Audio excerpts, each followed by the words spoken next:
Friends, सुबह के 6 बजे हैं और मैं अपने छत पर आ जाती हूँ क्योंकि मुझे अपने गार्डन को फिर से अरेंज करना है विंटर की सब्जियों के लिए। और जैसे ही दीपावली की छुट्टी होती है मैं अपने गार्डन को संभालने में लग जाती हूँ क्योंकि मैं जॉब में हूँ और उसके बाद मुझे गार्डन को खुद से ही देखना पड़ता है। इसलिए मुझे छुट्टियों की तलाश होती है। जैसे छुट्टी होती है मैं अपने काम में बिल्कुल रम जाती हूँ। तो इस तरह से मैं 6 बजे ही अपने छत पर आ गई और इन सारे ग्रो बैग को मैं अरेंज करूँगी क्योंकि इसमें अब विंटर सीजन की सब्जियों को लगाना है ताकि मुझे अच्छी हार्वेस्टिंग मिले। इसके पहले भी आपने मेरे वीडियो को देखा है जो कि मैंने समर सीजन में सब्जियों को लगाया था।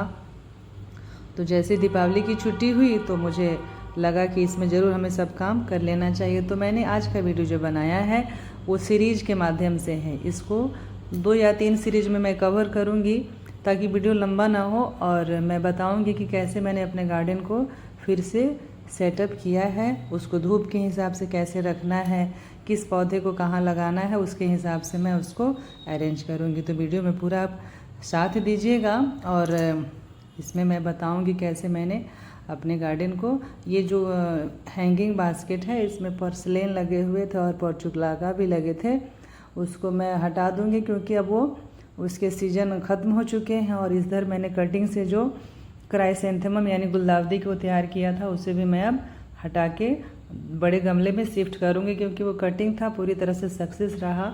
उसको बड़े बैग में या फिर गमले में मैं शिफ्ट करूँगी। गार्डनिंग मेरी हॉबी है, मुझे अच्छा लगता है पौधे को लगाना और जब हार्वेस्टिंग करती हूँ तो मुझे काफ़ी अच्छा लगता है और साथ ही हमें ऑर्गेनिक सब्जियों को खाने का अवसर भी मिलता है। तो इसलिए मैं जॉब के साथ साथ इसे भी मैनेज करने की पूरी कोशिश करती हूँ। और इधर देखिए मैंने मिट्टी को पहले से फैला के रखा हुआ था, मिट्टी सारी धूप लगा के हमने रखा है और कुछ ग्रो बैग को भरा है और कुछ बाकी है। तो इस तरह से हमने कुछ तैयारी पहले भी की थी, लेकिन जैसे छुट्टी हुई उसके बाद मैं इन ग्रो बैग को फिर से स्टैंड पे रखूँगी। स्टैंड जो हम तो बिहारी हैं इसलिए हम लोग क्या करते हैं, जुगाड़ पे ज़्यादा भरोसा करते हैं। स्टैंड मैंने बनवाया नहीं है अभी, मैंने ईंट की सहायता से ही इन सारे ग्रो बैग को उस पर रखूँगी जो कि इस वीडियो में आप देखेंगे आगे। तो इन सारी ईंट को मैं अरेंज करूँगी, उसके बाद उसके मैं इस लकड़ी का जो पटरी जिसको कहते हैं उसको रख के फिर उसके ऊपर मैं ग्रो बैग को रख दूँगी ताकि जो भी सीलन होते हैं ना छत पे, जब हम गार्डनिंग करते हैं तो सीलन की एक बहुत बड़ी समस्या होती है, छत में सीलन आ जाते हैं। उसके बचाव के लिए हमने क्या किया है कि ईंट रखा है, ईंट को रख के उसके ऊपर हम तख्ते को रखते हैं, लकड़ी का जो तख्ता आता है उसको रख के उसके ऊपर ग्रो बैग रखते हैं तो धरती पे यानी कि छत पे सीलन नहीं आता है। इसके लिए हमने क्या किया है, कुछ तख्तों की व्यवस्था की है, उसके बाद उसके ऊपर हमने ग्रो बैग को रखा है। इस चैनल को बनाने से पहले मैं सिर्फ गार्डनिंग करती थी, लेकिन जब से मैंने चैनल बनाया है वो भी बच्चों की जिद पर, तो मुझे वक्त कम मिलता है क्योंकि मैं एडिटिंग भी खुद से करती हूँ। सिर्फ शूटिंग कोई कैमरा पकड़ा रहता है, उसके बाद मैं खुद से ही सारा एडिटिंग करती हूँ, अपलोड करती हूँ, हर काम मैं खुद से ही करती हूँ। तो इन सारे कामों को करने के बाद समय बहुत ही कम मिलता है। इस तख्ते के ऊपर मैं फिर से एक पटरी डालूंगी, उसके बाद मैं इस पर ग्रो बैग को रखूंगी, तब उसके बाद यह अच्छी तरह से उसमें होल्ड कर पाएगा जो भी ग्रो बैग है हमारा। सभी ग्रो बैग मेरे पुराने हो गए हैं क्योंकि मैंने गार्डनिंग आज से नहीं की है, मेरा 5 साल पहले से है ये ग्रो बैग। अब ये ख़राब हो चुका है। अब मैं सोच रही हूँ कुछ ग्रो बैग ना मंगा के प्लास्टिक वाले जो ड्रम आते हैं 200 लीटर वाले, मैं वही लूँगी और उसके बाद उसमें गार्डनिंग करूँगी क्योंकि ग्रो बैग का जो लाइफ होता है 5 से 6 साल बाद वो ख़राब हो जाता है, फट भी जाता है। तो इसके बाद मैंने सोचा है कि मैं वही इस्तेमाल करूँगी। फिर इस पटरी को मैं ले जाकर उसके ऊपर रख दी और उसके बाद मैं इस पर अपने ग्रो बैग को रखूँगी। जो ओपन पार्ट है इसमें मैं टाइल्स के टुकड़ों को रखूँगी ताकि ग्रो बैग आसानी से उस पर फिट कर सके। और फ्रेंड्स एक बात और बताना चाहती हूँ कि मेरा जो घर है बिल्कुल रोड पे है और साउंड पॉल्यूशन यहाँ बहुत ज़्यादा है। मुझे एडिटिंग में भी काफ़ी समस्या होती है, जब भी मैं एडिट करती हूँ तो उसमें कोई ना कोई नॉइज़ आ ही जाता है, इसलिए काफ़ी परेशानी होती है। फिर भी इन सारी परेशानियों के बावजूद मैं खुद से एडिट वगैरह सारा काम मैं खुद ही करती हूँ। और एक बात और बताना चाहूँगी फ्रेंड्स, ये जो ग्रो बैग है छोटे साइज़ के, इसमें हम मिर्च टमाटर तो लगा सकते हैं, लेकिन वो मुझे रिजल्ट नहीं मिला जो कि मैंने बड़े कंटेनर का इस्तेमाल किया। क्योंकि मैंने मिर्च का पौधा इस छोटे ग्रो बैग में लगाया तो और सेम ही मिर्च मैंने मछली का जो कंटेनर आता है वाइट कलर का थर्मोकोल वाला उसमें लगाया था। तो दोनों के रिजल्ट में काफ़ी अंतर लगा। तो इसलिए मेरा पर्सनल एक्सपीरियंस है कि जब भी आप गार्डनिंग करें, क्योंकि हम लोग छत पे करते हैं और काफ़ी मेहनत लगता है छत पे गार्डनिंग करने में, तो इसके लिए हम बड़े ग्रो बैग का इस्तेमाल करेंगे तो हमें रिजल्ट काफ़ी अच्छा मिलेगा। इसलिए मेरा मानना है कि ग्रो बैग का साइज़ कोई भी पॉट लें, कुछ भी आप लें, लेकिन उसका साइज़ ज़रूर ही से बड़ा लें। इस तरह से मैंने एक साइड का तो कवर कर लिया है, फिर दूसरे साइड में फिर मैं और भी तख्ती को लाके उसके ऊपर फिट करूँगी, फिर उसके बाद इसे ग्रो बैग को रखूँगी। तो इस तरह से मैंने करते करते सारे काम को आज निपटाने का प्रयास किया है।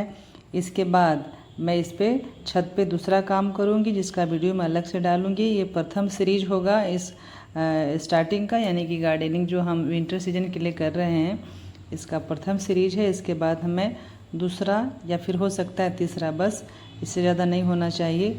और मैं आपको पूरा दिखाऊंगी कि कैसे मैंने अपने छत पे जो विंटर सीजन के लिए मैं गार्डनिंग का फिर से सेटअप कर रही हूँ, कैसे मैं कर रही हूँ। इस तरह से जुगाड़ की सहायता से ही मैं अपने ग्रो बैग को उस पर रखती हूँ। पीछे वाला जो ग्रो बैग आप देख रहे हैं वो थोड़ा पुराना है, 5-6 साल पुराना है, और उसको भी मैंने इसी तरह से तख्ती की सहायता से ही, नीचे ईंट है ऊपर तख्ती रख के इसको रखा है। तो मुझे कभी भी सीलन की समस्या नहीं आती है। बरसात के दिनों में भी पानी काफ़ी अच्छी तरह से ड्रेन होके बाहर निकल जाता है।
घर की जो भी बेकार वस्तुएं होती हैं उसका इस्तेमाल हम गार्डनिंग में कर सकते हैं। जैसे कि मैंने आटे की थैली का इस तख्ती पे बिछाने का काम किया है, और उसके बाद उसके ऊपर ग्रो बैग रखूँगी तो ग्रो बैग थोड़ा सुरक्षित रहेगा। तो मैंने 1 पार्ट अपना जो गार्डन है टेरेस गार्डन उसका अरेंज कर लिया है। इसके बाद इसमें मिट्टी भरना है और उसके बाद बीज लगाना है।